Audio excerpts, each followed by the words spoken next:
আয় আল্লাহ তাআলা, আমরা যারা গুনাহগার,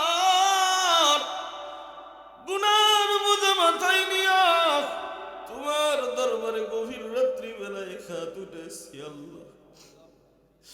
জীবনে আমি এত গুনাহ করেছি, আমার গুনার দিকে তাকাইলে শুধু জাহান্নামের আগুন দেখা যায়।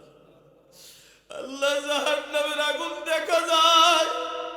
আল্লাহ, আমি জাহান্নামের আগুন দেখতে পাই। আল্লাহ, তুমি ঢেকে রেখেছো তাই মানুষ আমারে বলে কত বড় হুজুর। আমার গুনাহগুলি যদি সমাজে প্রকাশ করে দিতা, আমারে নিক্ষেপ করতো থুতু। তোমার কুদরত আল্লাহ, এটা তোমার দয়া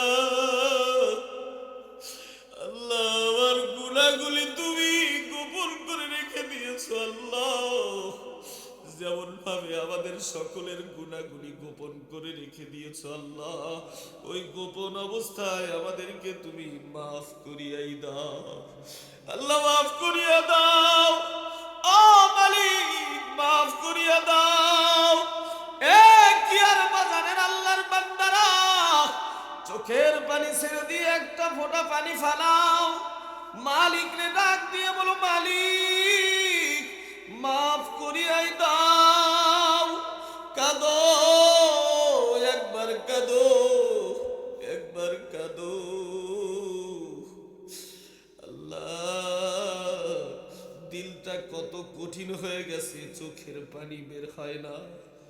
গুনার কারণে দিলটা কত কঠিন হয়ে গেছে, চোখের পানি বের হয় না।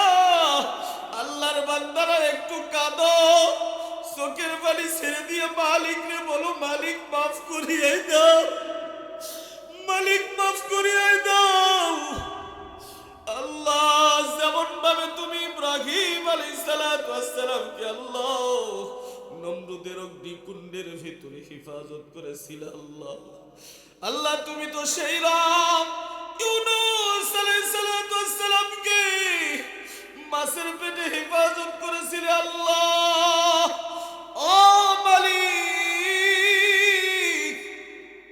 আল্লাহ, তুমি সেই রব মুসা আলাইহিস সালামকে আল্লাহ ফিরাউনের সৈন্যবাহিনীর থেকে ইবাদত করেছিল আল্লাহ, নীল নদের ভিতরে রাস্তা তৈরি করে দিয়েছিল আল্লাহ।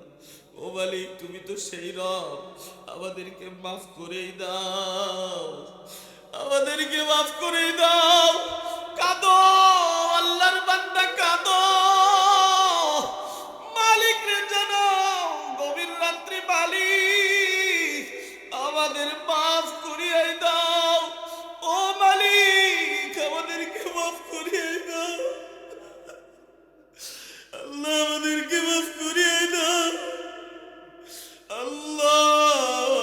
আমাদেরকে মাফ করিয়ে দিলে তোমার শানের কোনো কমতি হবে না আল্লাহ।